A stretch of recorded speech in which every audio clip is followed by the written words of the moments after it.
Hello everyone, my name is Captain Hayden Hawes, and today I will be presenting a workshop titled Slow Trolling for King Mackerel, Baits, Rigs, and an Effective Trolling Spread. King mackerel are fast, aggressive, exciting fish to catch, but consistently catching them requires more than simply putting a bait behind the boat and hoping for a strike. I want you to think about one question as we begin. What is the difference between hoping a king mackerel bites and deliberately setting up your boat so that one is likely to bite? That difference is having a plan. Successful slow trolling combines finding productive water, choosing the right bait, rigging it correctly, and presenting each bait at a deliberate distance and depth. This workshop is designed for beginning saltwater anglers of all ages who have some general fishing experience, but have limited experience specifically targeting king mackerel. By the end of this workshop, participants should be able to identify at least two likely king mackerel locations or conditions, identify at least three suitable baits, and identify the major components of a wire stinger rig. Participants should also be able to arrange a five bait trolling spread, explain why bait distances and depth are varied, and identify at least two safety or responsible harvest practices. The goal is not to cover every possible way to catch a king mackerel. Instead, this workshop focuses on one practical method that beginning anglers can understand and apply: slow trolling with live or properly rigged dead bait. The first step is finding an area that is likely to hold fish. King mackerel are highly mobile predators and they usually follow their food. Productive areas often combine bait, structure, current, and favorable water conditions. Reefs, wrecks, and ledges are good starting points because they frequently attract bait fish. Anglers should also look for bait schools, color changes, current edges, temperature changes, and areas where moving water concentrates bait. The chart images on the left side of the screen show examples of structure that I would investigate. Rather than randomly trolling across featureless water, I want to focus on areas with defined bottom structure, ledges, or places where bait is likely to gather. On a traditional depth chart, look for areas where contour lines are tightly stacked to find productive ledges. With relief shading, it's easier to pinpoint smaller ledges that could also be productive and less pressured. The sonar image on the right shows why marine electronics are important. Electronics can help anglers identify structure, bait concentrations, and fish suspended in the water column. Visual observations are also valuable. Birds diving repeatedly in one area, bait fish showering at the surface, or a noticeable change in color of the water may indicate feeding activity or productive areas. The main lesson is simple. Find the bait first, and when bait fish are concentrated around structure or favorable conditions, king mackerel may be nearby.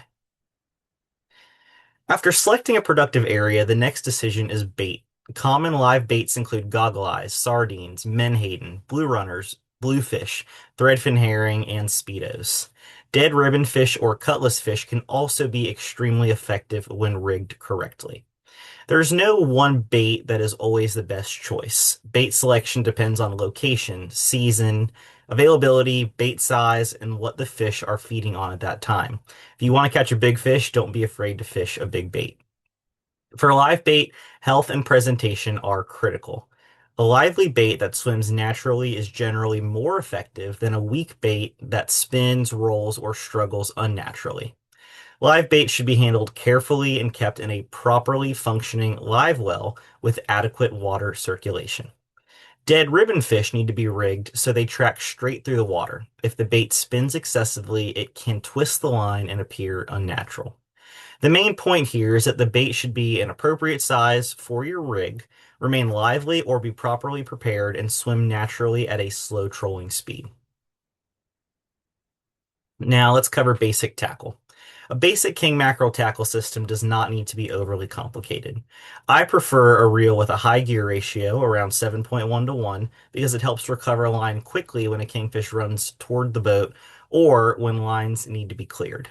I have one in my hand right here, and I also like to use a 7-foot conventional rod rated for approximately 15 to 40 pound monofilament. For mainline, 20 to 30 pound monofilament is a very practical choice. It provides some stretch, which can help absorb the sudden strike and also the fast runs of a king mackerel. The remaining components include a swivel or connection point, wire leader, a lead hook, and a trailing stinger hook. A wire leader is especially important because king mackerel have extremely sharp teeth. A fish can easily cut through monofilament or fluorocarbon during the strike, which is not ideal if you're trying to catch them. The lead hook is normally placed near the front of the bait.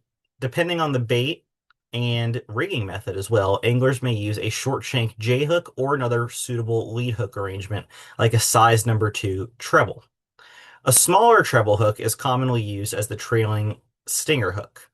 The exact hook sizes may vary according to bait size and fishing conditions, but the purpose remains the same.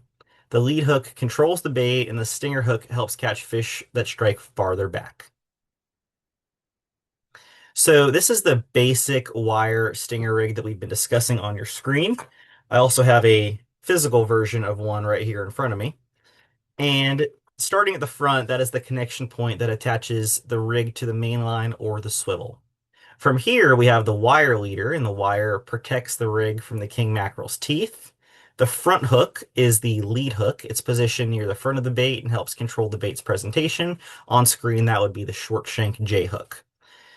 Behind that is the trailing stinger hook, and the stinger reaches farther back along the bait and increases your chance of hooking a king mackerel that strikes the middle or rear portion of the bait. If you fish a large bait, you can add additional stinger hooks like the rig on the right.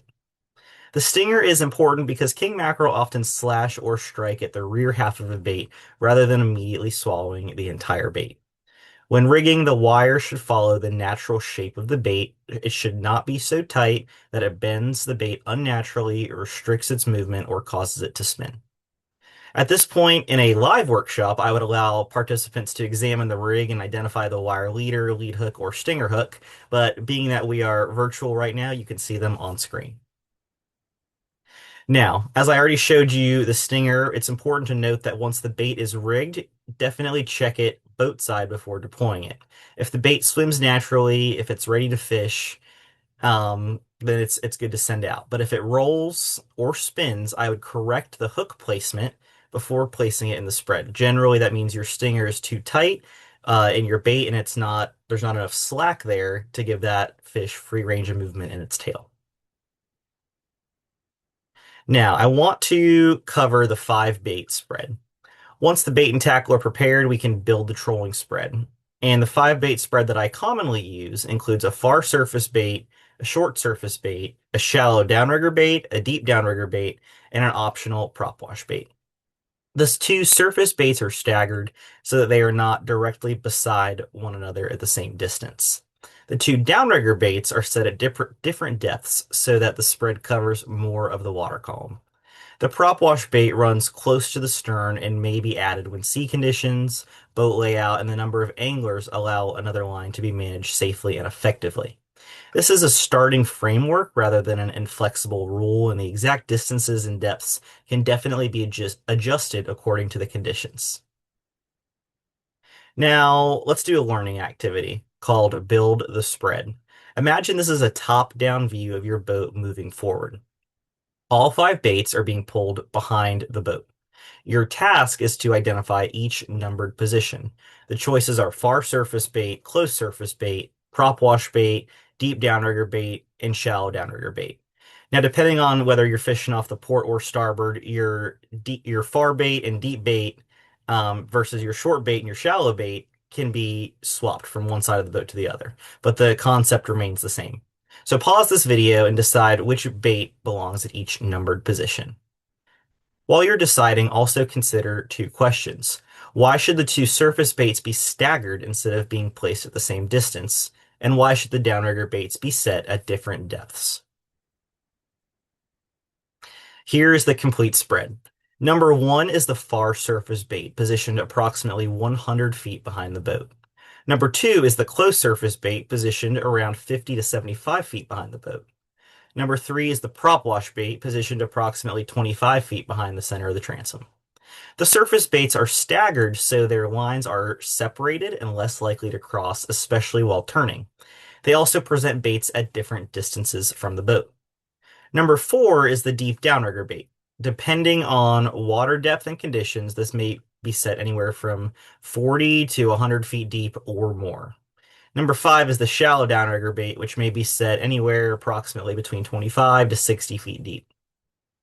The downrigger baits are positioned at different depths to cover more of the water column and reduce the chance of two subsurface lines crossing. They often produce very well midday when temperature surfaces rise. If you can remember one thing, it's this. Always keep your baits staggered at least 25 feet apart if they're in a similar area of the water. Now, this spread basically covers the surface, prop wash, and intermediate depth and deeper water, but the exact settings are not fixed. Again, they may change based on water depth, current, wind, sea conditions, boat speed, bait behavior, your boat size, and really how many anglers are available to manage the lines. I'd rather fish a leaner spread more effectively than a larger spread with a lot of tangles.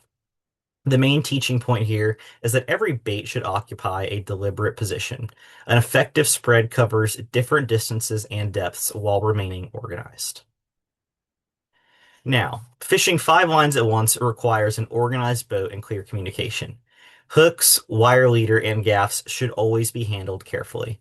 Unused tackle should be kept out of the working area so anglers can move safely when a fish strikes. King mackerel have extremely sharp teeth, so hands should be kept away from the mouth at all times or when the fish is thrashing around alive most of the time. Of course, if you're taking pictures of your fish, it's definitely okay to move those hands closer if you're safe and they're within the gill. Generally speaking, it's best to avoid the teeth at all times. Landing equipment should be ready before the fish reaches the boat. When a fish strikes, the crew should communicate clearly and remove unnecessary lines if needed to prevent tangles. Anglers must also check current state and federal fishing regulations before leaving the dock. Regulations can change and may vary depending on where the fish are caught. Only legal fish that will be used should be kept. Fish that will not be harvested should be handled carefully and released as quickly as possible. Two important safety and responsible fishing practices are simply keeping clear of the fish's teeth and checking current regulations before the trip. If you take two things away from this, those are definitely very important. To conclude, successful slow trolling for king mackerel begins before the first bait ever goes into the water. First, locate areas where bait, structure, current, and favorable conditions come together. Next, choose a suitable live or dead bait and rig it so it swims naturally. Use appropriate tackle, a wire leader, a lead hook, and a properly positioned stinger hook. Build an organized spread and use two staggered surface baits, shallow and deep downrigger baits, and an optional prop wash bait. Keep the cockpit organized, communicate with the crew, wash the hooks and teeth, and always check current fishing regulations. At this point, you should be able to identify productive king mackerel locations, identify several suitable baits, recognize the components of a wire stinger rig, arrange a 5 bait spread, explain why distance and depth are varied, and identify important safety and responsible harvest practices. The biggest thing to remember is that every bait should have a purpose.